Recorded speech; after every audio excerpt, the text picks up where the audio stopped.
Hey guys, sorry about the lighting again.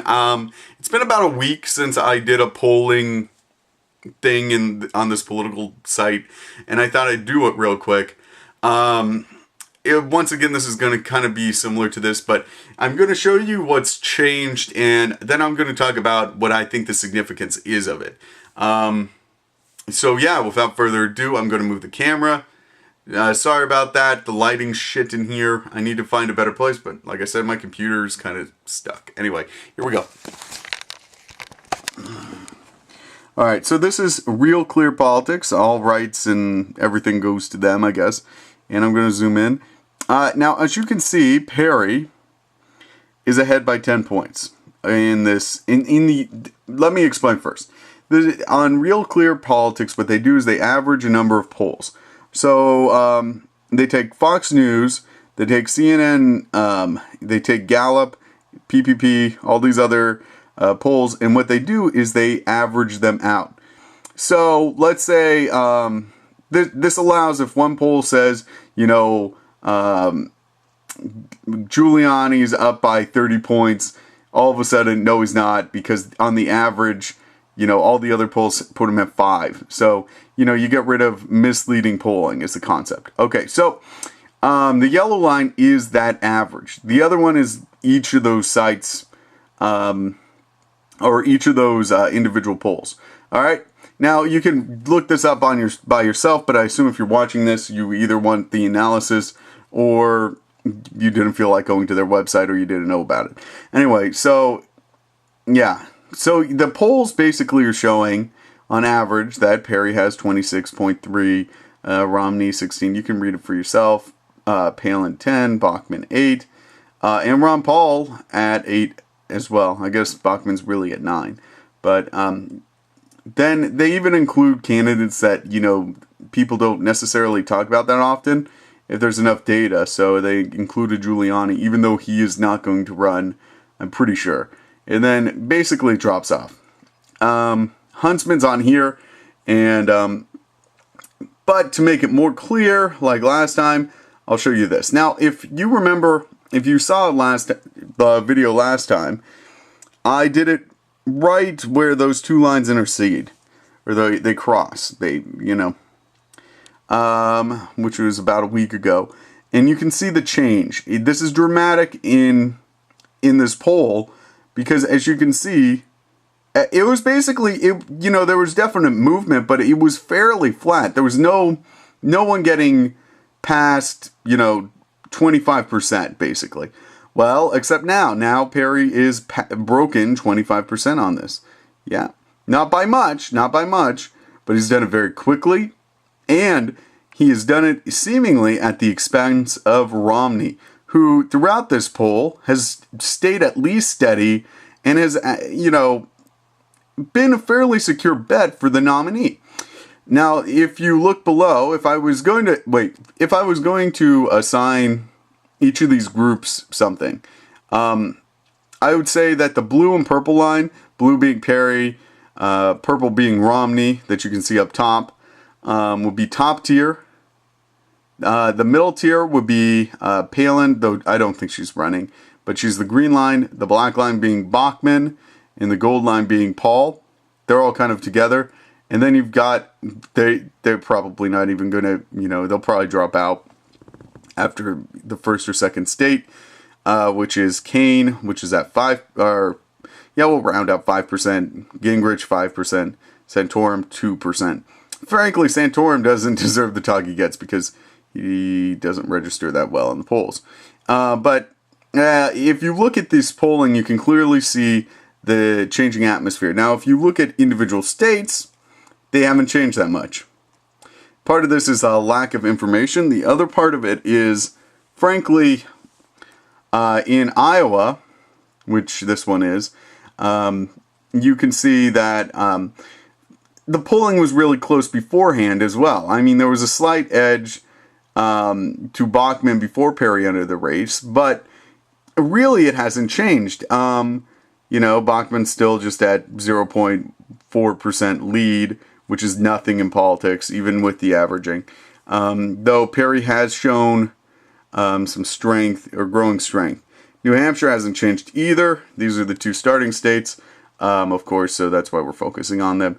As you can see, on average, he is 18.7 ahead. But if you see everybody, the next one after Romney comes Bachmann at 13, and then Paul at 10. Perry 10, basically. Perry has had an increase significantly in the polling. He went from 4% before he announced to now 10%. So that's not an insignificant jump. Now, why am I showing you this is probably what you're asking. Sean, why are you showing me this polling? And it's this very simple thing. And here I want you just to see this again. Once again, the blue line is Perry, the purple line is Romney, and then everybody else basically. All right, so here I'm going to move the camera back to where it was, but I moved it the wrong way. I made it tight in. Okay, there we go. Okay, so the reason why I'm showing you these polls, is not because I think that this is the election. It means that everything's up. I think the significance of the poll switch between Romney and Perry is substantial. I think that the interesting thing is that if these hold up to the debate, I think it's going to be interesting to see how Romney reacts. Because Romney is now 10 points behind. There's no getting around that. That's a 10-point lead. That's substantial. Now, and we got some time till the primary. There's no joke about that. But it means that Romney's got to have a strategy either to hit Perry, or he's got to have a strategy to do something else to regain the initiative. Because at this point, he's leveraging support. You saw those numbers and how those lines separated. It wasn't like there was clear loss from Romney going to Perry. And that's bad news. That's a double loss. It's one thing if, one of your other opponents is losing support and it's going to your opponent. Those are two enemies fighting. That's good for you in a sense. But this is a drain on his finances and on his chances. And frankly, Perry's going to be bringing in the dough once with these poll numbers. So then he becomes a real strategic threat. Now, like I said in the last video, actually, I think I'll go this way first. I think that there's multiple tactics Romney can use. I'm not by any means an expert on debating styles and stuff, but I think that there's, from what I understand, there's a number of schools of thought of how you should attack and all this. But in general, there's a new theory that's been introduced, and you've seen it maybe deployed in some of these earlier debates, and that's you do not talk to your opponent. Do not insult him. Do not condescend him. Don't talk to him. Because in the debate styles that we have, what ends up happening is, like, if I'm insulting you and we're opponents in a debate, I say, your healthcare policy is crap or something like that. What ends up happening is I get to say that for a minute, but then you get to respond. Now, when you respond, that's like 30, maybe a minute worth of advertisement free that I'm giving you. And what they're saying, or what the theory is that, no, you should not do that. You should not criticize your opponent because you're giving them free airtime.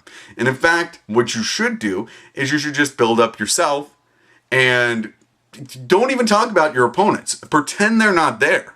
Because you want to treat this like it's an advertisement. You see what I'm saying? That's one theory in it, but this has not been very favorable by presidential candidates, especially when it's starting to consolidate in the race. And it doesn't usually get used once you get into real competition, which I think we're entering into. So that's one theory of how to debate. Now, you might like it, you may not. Frankly, I'd like to hear your opinion, but the other style, of course, this, which is you go after your opponent. You insult them. You say, your healthcare policy is bad because of da-da-da-da-da. You let them respond. Maybe you get a second response. But the idea is that you try to challenge them, and by challenging them, you hope that you get a miracle hit. Every once in a while, this happens in debates where you can get your opponent to admit something that they wouldn't otherwise do, or sound stupid or something like that, and you end up coming out the winner. However, if you analyze most debates, this does not happen. What happens is those guys have been trained for that. Those guys have been trained to shoot down any attack, for the most part. And it's a lot easier to shoot down an attack than to, attack, frankly. And so, yeah, I mean, in a lot of ways, it's kind of like Napoleon, or it's kind of like Risk, where you need, you need to have more superior forces to attack or something. It's some Napoleonic rule. It's kind of like that. It's just a lot easier to defend. But I think that the other thing that happens, though, is if you're going for the attack thing, what ends up happening when you got a lot of candidates, when we've got 8 candidates in the race, is oftentimes everybody starts picking on the front runner. And every once in a while, one of those will land, but often it's easy to dodge things in a political debate. It just is. It's not that hard.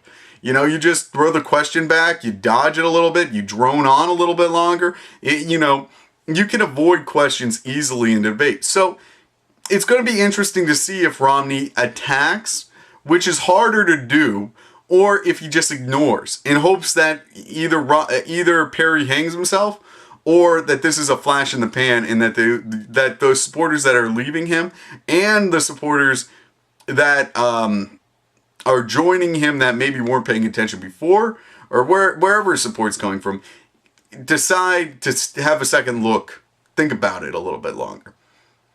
That could happen. There's been other flash in the pan candidates in this election. You can look at, what's his name? Trump is kind of a flash pan. And there's a couple others. You could argue that Kane was one. Not McCain, but Kane, the pizza businessman guy. And you could probably, if you look at the polling, you can see there were probably a couple others. You could even put Bachmann in that camp. Bachmann was kind of a flash candidate. She seemed to be on her way to actually challenging Romney, and then just kind of collapsed. Right now, she's about almost 5 points down from her peak, which is substantial. That's a substantial drop. Now it's over time though, so But I think the key thing is that if Perry can break through this debate and not lose it, that's going to mean a lot to the general election, because the first and second debate where he's in it are the primary debates where people are analyzing whether he's real stuff. The people that really pay attention to politics, the people that are going to, go out of their way to donate money and, throw up comments, supporting comments and YouTube videos and stuff. Those two debates are going to be critical. And I think it's going to be interesting to see how he handles it. Frankly, I think Perry has a tendency to say things that some people find offensive. Personally, I haven't heard anything in particular that was that offensive. I've heard more offensive stuff from the other candidates. I think it's just, something of a Bush fatigue that he gets stuck with. There's a I think that's part of his appeal to a lot of people also, is the fact that he kind of resembles Bush in his mannerisms and stuff. And in a lot of ways, when we elected President Obama, we elected kind of the opposite of Bush in a sense. And if you believe in you elect the person that's most opposite to the person that you just elected because you don't like the one that you just elected, he kind of fits. Better than a Romney, better than Bachmann in a sense. But that I don't put a lot of credence in that theory. Anyway, that's basically it. Subscribe, comment, rate. Yeah, that's basically it. Have a great day. Bye.